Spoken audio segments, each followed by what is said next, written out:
hoje com os olhos abertos, tudo é diferente. E o que a gente vai falar está baseado no livro de Reis, 2 Reis, capítulo 6, e é um fato acontecido na vida de Eliseu. Eu creio que esse assunto vai mexer muito com a gente, porque todos nós precisamos do que a gente vai conversar aqui. Primeiro, em 2 Reis 6, 8 e 10, diz: o rei da Síria estava em guerra contra Israel. Israel aqui é o reino do norte, tá? A capital era Samaria. Depois de reunir-se com seus conselheiros, disse: montarei o meu acampamento em tal lugar. Quero que você pare e pense comigo. O rei da Síria vai atacar Israel. E ele chama os seus líderes, os líderes sírios, e diz: nós vamos atacar em tal lugar. Só que quando ele ia atacar em tal lugar, e ele chegava lá, Israel não estava mais lá. Aí ele ia para outro lugar. Não, agora nós vamos atacar em tal lugar porque eles estão acampados ali. Israel não estava lá. Não, agora eles estão em tal lugar. E o que estava acontecendo nessa jornada toda? Havia ali uma guerra de inteligência, mas não uma inteligência desse mundo. Por quê?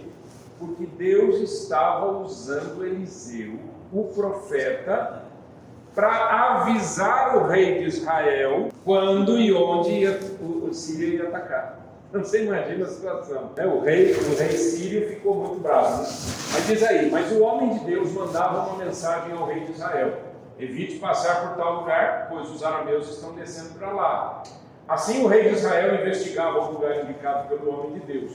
Repetidas vezes Eliseu alertou o rei e tomava as devidas precauções. Isso é muito interessante, gente, porque existem certos dons espirituais e um deles é o dom do profeta. E tem gente que usa hoje a palavra profeta de forma errada, interpreta errado. Aliás, interpreta tanta coisa errada.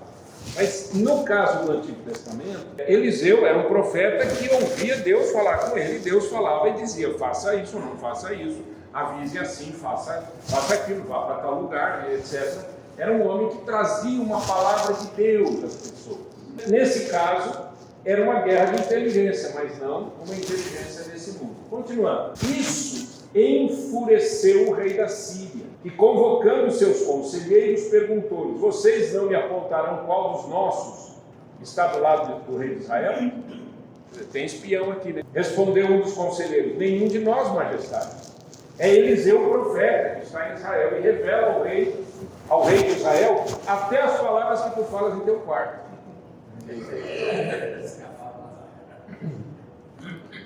Eu acho que exageraram um pouquinho, mas de toda maneira, a ideia qual é? A ideia é a seguinte: olha, tem alguém sim, mas não é espião, não é uma pessoa que sabe por onde o senhor vai atacar, não tem mapa de guerra, não tem nada. É um homem de Deus. Quando você começa a ter um relacionamento com Deus de maior intimidade, você começa a ter insights espirituais que você nunca teve e que passam fora da sua inteligência e da sua lógica, porque Deus está agindo. E quando Deus age, Ele age. Ele mostra, Ele fala, Ele edifica, né? Conserta as situações. Então Eliseu aqui é o homem que vê. Eliseu é alguém que enxerga, mas ele não está enxergando as coisas humanas, ele está enxergando as coisas espirituais. Ordenou o rei: descubram onde ele está para que eu mande capturá-lo. Quando lhe informaram que o profeta estava em Dotã, ele enviou para lá uma grande tropa com cavalos e carros de guerra. Eles chegaram de noite e cercaram a cidade. Nós estamos falando de um profeta, não estamos falando de um general de guerra. E o rei da Síria manda um exército atrás de um profeta, um homem de Deus, um homem simples, que não vai puxar espada, nada, é um profeta. E manda de noite, cerca a cidade. A hora que isso acontece, o servo do homem de Deus levantou-se bem cedo pela manhã, e quando saía, viu que uma tropa com cavalos e carros de guerra havia cercado a cidade. Então ele exclamou: ah, meu senhor, que faremos? Entrou em pânico. Era o discípulo do profeta, certo? O servo do profeta. Ele entrou em pânico. Há momentos em que a gente entra em pânico, porque a gente não enxerga o que Deus enxerga, não é? Você não sabe o que vai acontecer amanhã, né? Aliás, a gente não sabe o que vai acontecer daqui a pouco. E isso dá um certo desespero. E Deus espera na vida desse homem aqui, o ajudante, o discípulo de Eliseu. Ele entrou em pânico. Quando ele entra em pânico e fala com Eliseu, o profeta respondeu: não tenha medo, aqueles que estão conosco são mais numerosos do que eles. E Eliseu orou: Senhor, abre os olhos dele para que veja. Então o Senhor abriu os olhos do rapaz, que olhou e viu as colinas cheias de cavalos e carros de fogo ao redor de Eliseu. Isso é incrível, né? Sabe, se você e eu tivéssemos os olhos abertos para enxergar o mundo espiritual, a gente ficaria muito assustado. Porque o tempo todo existe guerra espiritual. O tempo todo. Mas não são duas forças assim, antagônicas brigando. Não. Deus é todo poderoso. O diabo é chinelo, né? Não tem nada a ver com a força de Deus. Mas existem guerras espirituais. E às vezes você está numa situação em que você diz assim: interessante, mas eu fiz isso, e por que não está dando certo? Em algum momento pode estar tendo ali uma intervenção espiritual. Só que nós somos muito racionais. A gente só acredita no que enxerga, a gente só acredita no que já aprendeu, a gente só acredita no que estudou, a gente só acredita no que a gente pode tocar. Mas a gente deveria ter os olhos abertos, como Eliseu pediu para que o discípulo dele tivesse os olhos abertos. Imagina a cena, quero que você imagine a cena. O servo do Eliseu olhou e viu um exército cercando a cidade. Aí Eliseu fala: fica tranquilo, maior os que estão conosco, tem mais conosco do que com eles. Senhor, abre os olhos do meu amigo aqui. E ele enxerga carruagens, carros e cavalos de fogo, cavalos e carros de fogo ao redor de Eliseu. Eu fico pensando de quantas situações difíceis Deus já nos livrou. Acidentes, ataques. Deus já livrou você e você nunca parou e disse: Senhor, muito obrigado. Imagina carros e cavalos de fogo, imagina a visão desse homem. Porque não é uma coisa natural. Você não vê as coisas do Espírito com os olhos da carne. Nesse momento, é por isso que Eliseu pediu para o Senhor abrir os olhos do servo dele, no sentido dele enxergar o mundo espiritual.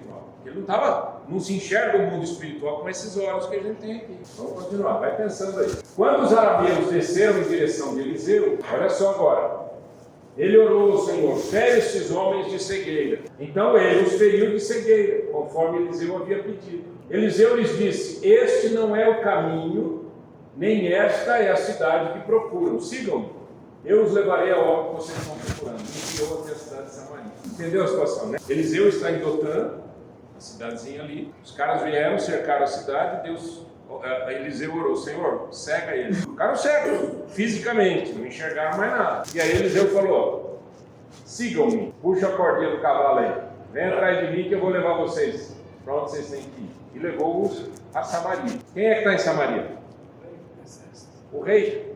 O exército de Samaria, o exército de Israel. Okay? Assim que entraram na cidade, Eliseu disse: Senhor, abre os olhos desses homens para que possam ver. Então o Senhor abriu os olhos e eles viram que estava dentro de Samaria, que estavam dentro de Samaria. Quando o rei de Israel os viu, perguntou a Eliseu: devo matá-los, meu pai? Devo matá-los? O que você faria, né? Você é o rei de Israel. Você é o rei de Israel. E veio o exército colocado de bandeja na sua frente. O que você faz, né? Ele era um guerreiro. Os caras estão me procurando, estão querendo matar a gente, então vamos matá-los primeiro. O que a gente faz? Como é que a gente responde, né, ao inimigo, né? Ao adversário? Estou falando inimigo físico, inimigo humano. Ao adversário, como que a gente responde? As pessoas estão cada vez com menos paciência, né? Eu sinto assim, não sei você, mas eu sinto que as pessoas estão com menos paciência. E cada vez mais as pessoas estão querendo revidar. Então é no trânsito, é na conversa, é no emprego, é no órgão público, as pessoas querem revidar. E foi o que o rei de Israel pensou: vamos revidar. Que beleza, o inimigo está aqui de bandeja, presta atenção. Ele respondeu: não, o rei costuma matar prisioneiros que captura com a espada e o arco, ordena que lhes sirvam comida e bebida e deixe que voltem ao seu senhor. Então o rei preparou-lhes um grande banquete. Para quem ele preparou o banquete? E terminando eles de comer e beber, mandou de volta para o seu senhor. Assim as tropas da Síria pararam de invadir o território. O que é que a bondade e a misericórdia podem fazer? É uma ação totalmente impensada, né? Na guerra, imagina. Por isso que o apóstolo Paulo, em Romanos, ele diz assim: se o teu inimigo tiver fome, dá-lhe de comer. Se ele tiver sede, dá-lhe de beber. Porque fazendo isso, amontoarás brasas vivas sobre a sua cabeça dele. Ou seja, ele vai parar e vai dizer, mas por que então eu estou atacando esse pessoal que é tão bacana? Por que eu estou querendo destruir essa pessoa tão incrível? De alguma maneira é isso. Bom, a gente leu o texto em partes, mas lemos o texto. Vamos dar uma olhada em algumas aplicações práticas. Vamos lá? Tudo bem? Primeiro, é preciso compreender o mundo espiritual para vencer batalhas espirituais. As batalhas espirituais não são vencidas com armas humanas. Não é a sua inteligência, a sua sabedoria, não é a sua estratégia, não é seu dinheiro, não é sua força, não é o seu poder que resolve essas coisas. A gente tem que conhecer o mundo espiritual. Então, quando Eliseu orou, Senhor, abre os olhos dele para que veja, e Deus abriu os olhos do rapaz, o rapaz viu o real. Por que você está falando real, irmão? Gente, porque o nosso mundo é passageiro. Nós mesmos passamos, não passamos? E vamos passar, não é? Vamos passar. Em algum dia, se Jesus não voltar antes, todos nós vamos para o paletó de madeira. É uma realidade. É uma realidade. Não adianta você não pensar, não fala nisso. Vai acontecer. Acontece que o mundo espiritual não é destruído. O mundo de Deus não é destruído, ele não envelhece. Então é o mundo real. Só que o mundo real, nós somos cegos para esse mundo. Gente, então o que nós temos que fazer? Nós temos que nos submeter a Deus, abrir nossa vida a Jesus, entregar nosso coração para Cristo, andar com Jesus e conhecer as Escrituras. Olha aqui, ó. Se você não lê a Bíblia, você está perdendo uma oportunidade incrível de conhecer o mundo mais profundo e mais real que existe. Consequentemente, você acha que você pode resolver os problemas com a sua força, com o seu dinheiro, com a sua inteligência, com os seus contatos, etc. E na verdade não é assim. A gente tem que resolver em oração, tem que resolver espiritualmente. O apóstolo Paulo disse, as armas da nossa guerra não são carnais, mas sim poderosas em Deus, para a destruição de fortalezas. E são fortalezas. Às vezes as fortalezas são mentais. Você nunca parou para pensar que você mesmo luta contra você mesmo? Existem pensamentos que vêm na sua mente que são pensamentos de destruição? Você nunca pensou nisso? Pensamentos de morte, pensamentos de morte, que eu estou falando é suicídio, e morte de assassinato, pensamento de destruição, mas coisas que não são inerentes a você. A Bíblia chama isso de dardos inflamados do maligno. Agora, imagina que um ser espiritual que você não vê, ataca você de um jeito que você não vê. Você é daqueles que diz, eu só acredito vendo. O diabo dança em cima da tua cabeça, dança valsa em cima da sua careca. E você não sabe o que está acontecendo. E está se achando. E apanha, e sofre. A gente precisa ter uma consciência, uma percepção espiritual. Segundo, a gente precisa ter uma consciência da soberania de Deus. Você acha que Deus foi pego de surpresa? Vou fazer uma pergunta para vocês. Vocês acham que quando Eliseu orou para o rapaz ter os olhos abertos, foi uma ideia de Eliseu? Eu não creio. Eu creio que foi uma ideia de Deus que colocou no coração de Eliseu e falou, pede para ele enxergar que eu dou visão para ele. Você acha que foi ideia de Eliseu cegar as tropas inimigas? Não, foi ideia de Deus que colocou no coração de Eliseu. Isso chama-se Deus soberano. Deus não é pego de surpresa, né? Tem gente que diz assim, meu Deus, nessa tragédia do Rio Grande do Sul e tantas outras que acontecem ao redor do mundo, onde está Deus? Você acha que Deus foi pego de surpresa? Por que Ele não impediu? Porque Ele deu para você a liberdade de escolher um monte de coisa, não é? Aí a pessoa escolhe decisões erradas, coisas erradas, pecado, destruição, imoralidade, destruição da família, vai destruindo tudo, o ser humano vai destruindo tudo, destrói a natureza, corta a árvore. Uma das coisas que mais dói no coração é quando alguém corta uma árvore. Demora tanto tempo a crescer, aquela coisa mais linda do mundo, né? Para fazer uma mesa e sentar uma vez por semana. Pensa bem, quanto tempo?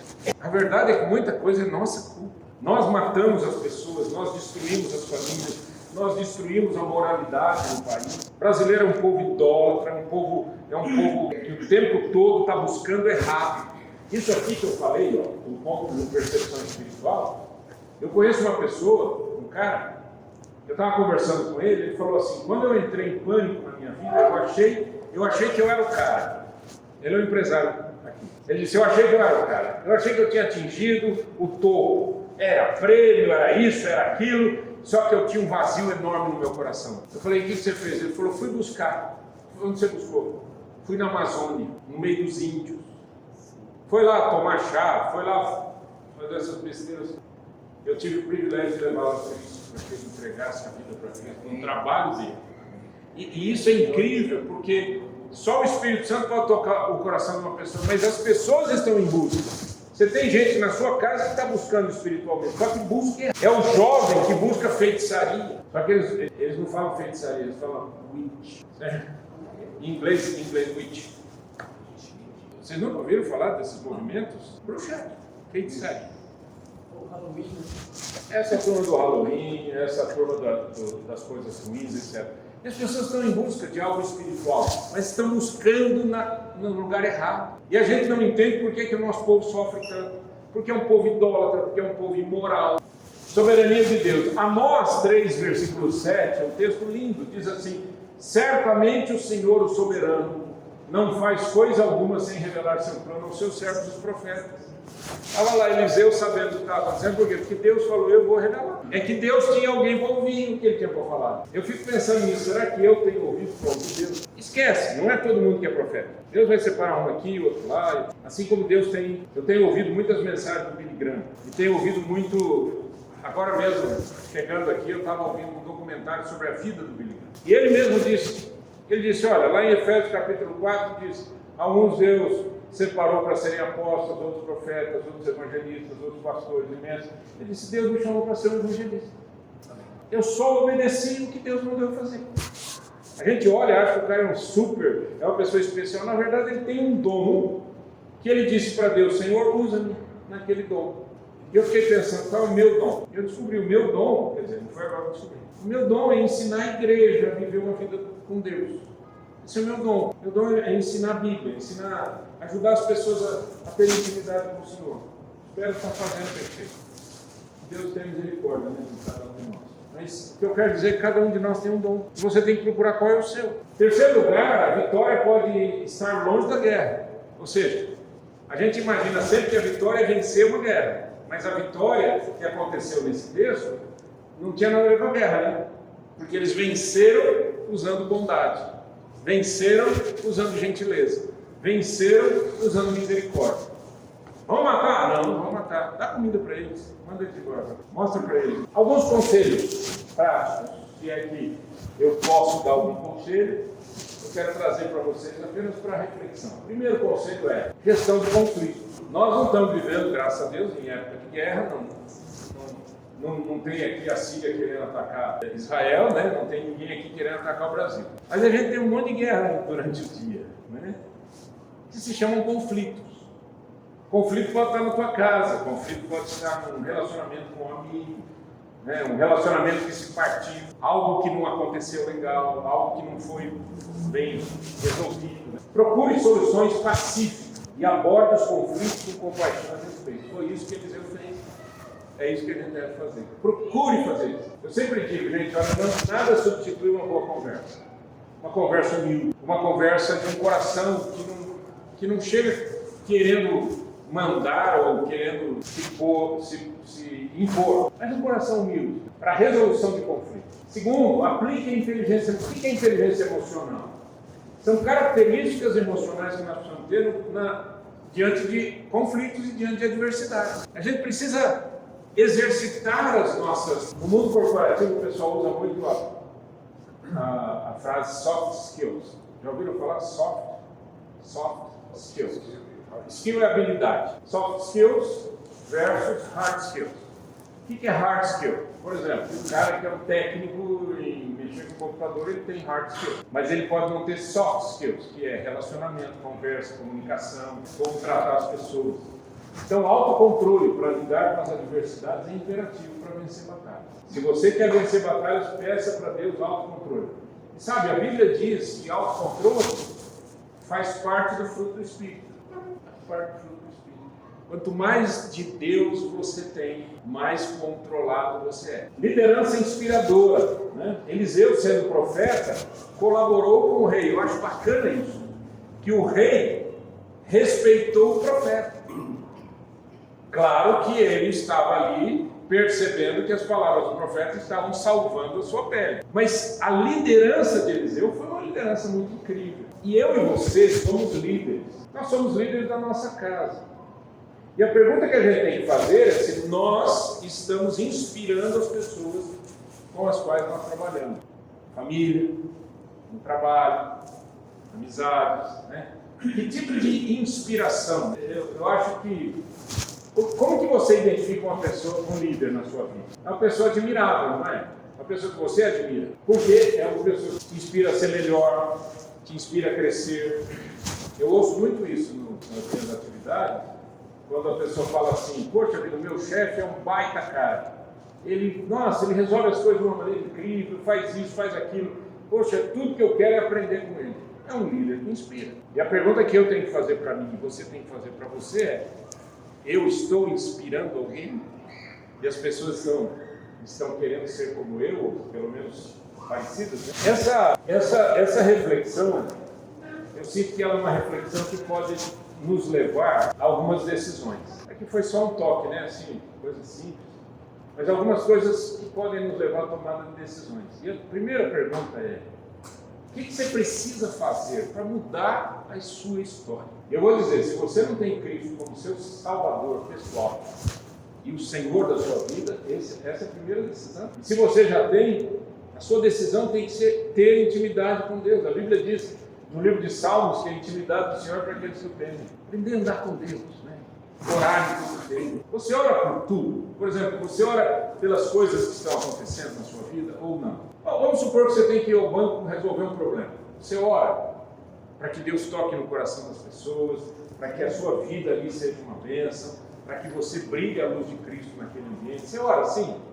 Ou você só lembra de orar assim domingo, no culto, quando você vai? Você ora pelo seu carro? Domingo eu saí de casa para ir para a igreja e eu tinha que fazer algumas outras coisas, então eu deixei minha esposa e saí, fui fazer um negócio. Eu falei, gente, o que está acontecendo com esse mundo? 3, 4 vezes quase bateram em mim. Eu não sei se o cara sai no domingo só, né? Não, às vezes é, né? Às vezes o cara tem carro, só sai domingo. Ele fala assim, domingo tem menos dia. O cara é um perigo na estrada, na rua, né? Você ora, eu oro. Senhor, não permita, em nome de Jesus, que tenha um risco nesse carro e nem ninguém toque em mim. Você não ora assim, dirigindo? A gente precisa ter essa intimidade com Deus. Eu tive um amigo, João Carlos, gaúcho, pastor, advogado, e o João Carlos estava numa conferência no Norte ou Nordeste, não me lembro, muitos anos atrás. Ele foi convidado para pregar, ele foi lá para pregar numa igreja lá. E ele estava numa casa descansando. Enquanto ele estava ali descansando, ele teve um infarto. Longe de todo mundo, longe da família, longe de todo mundo. E morreu. Foi dado como morto. E médico chegando, gente chegando e tal, o pastor morreu, gente. O pastor morreu. E tinha um grupo de irmãs ali orando, e elas se reuniram assim ao redor dele, e oravam, e orando. Enquanto elas estavam orando, isso ele contou no livro dele, ele contou para mim, ele contou para a minha igreja, ele contou para milhares de pessoas no Brasil e fora do Brasil. Ele se viu sendo levado pelo Senhor, morreu. E aí essa experiência toda, bom, é longa a experiência, mas num determinado momento, ele disse que um anjo pegou ele assim pela cintura, aqui atrás, assim. Às vezes é a imaginação do cara, mas é o jeito que ele explicou. Grudou aqui nele, um anjo, e disse, você tem que voltar. E puxou ele, e ele sentiu o impacto na hora que ele entrou no corpo. Acordou, não tinha mais sinal de problema no coração, não tinha mais doença, não tinha mais nada. Começou a pregar pelo mundo afora, contando as coisas que ele tinha visto e ouvido da parte de Deus. Eu levei ele para a minha cidade, onde eu era pastor. Ele foi em casa, e eu me lembro como se fosse hoje, saindo de casa, a gente entrou no carro. Ele não falava assim, irmão, vamos orar. Ele conversava com o Senhor como se estivesse conversando com ele. Uma intimidade com Deus, uma coisa impressionante. Aquilo me impactou. Eu aqui na direção, e ele falando com Jesus. Como se o Senhor Jesus estivesse sentadinho ali do lado e orando, Senhor. E agora, Senhor, guarda-nos que vamos para o culto, que as pessoas sejam tocadas pelo Teu Espírito Santo e tal. E orando. Mas com uma intimidade, com as palavras tão incríveis. E agora, recentemente, ele morreu ali. Foi morar com o Senhor para sempre. Deus permitiu esse período para ele testemunhar para milhares de pessoas. Milhares se converteram por causa do testemunho. Talvez você não acredite em nada disso. Pobre de você, se você não acredita nas coisas de Deus. Porque as coisas de Deus não são explicadas pela ciência. As coisas de Deus são de Deus. E muitas vezes você tem que fazer a oração de Eliseu. Senhor, abre os meus olhos. Eu não estou enxergando nada.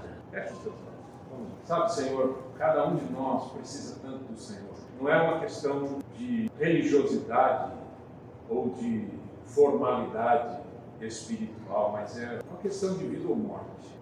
A tua palavra diz que em Cristo estamos vivos, mas sem Cristo estamos mortos. Em Cristo enxergamos, mas sem Cristo estamos cegos. Eu quero, em nome do Senhor Jesus, te pedir, ó Pai, que o Senhor abra os nossos olhos, para enxergarmos o que aquele rapaz enxergou, que maior é o número daqueles que estão conosco do que aqueles que estão contra nós. Porque aqueles que estão conosco são os anjos do Senhor, o exército celestial. Ó Deus, e se a tua igreja continua viva ainda, não é por conta de políticos, não é por conta de nenhum tipo de decisão da lei do governo que seja, mas a tua igreja está viva porque o Senhor não quer que ela morra. Porque o Senhor disse: eu edificarei a minha igreja e as portas do inferno não prevalecerão contra ela. Essa é a tua palavra. Mas aqui, Senhor, para esses homens que estão aqui hoje, eu quero te pedir, abra os olhos de cada um, para que enxerguem o mundo espiritual. Aqueles que ainda não se entregaram verdadeiramente a Jesus Cristo, estão buscando paz em bebidas, em drogas, em mulheres, em bagunças, em festas, em uma vida promíscua, e hoje se entreguem ao Senhor Jesus de todo o coração. E que hoje digam: Jesus, entra na minha vida e faz morada. E que esse vazio no coração dos homens, Senhor, seja preenchido por Jesus Cristo, Salvador e Senhor. Ajuda-nos, ó Deus, a termos uma história nova, e que a história de Eliseu seja para nós um marco no dia de hoje e daqui para frente. Em nome de Jesus. Amém.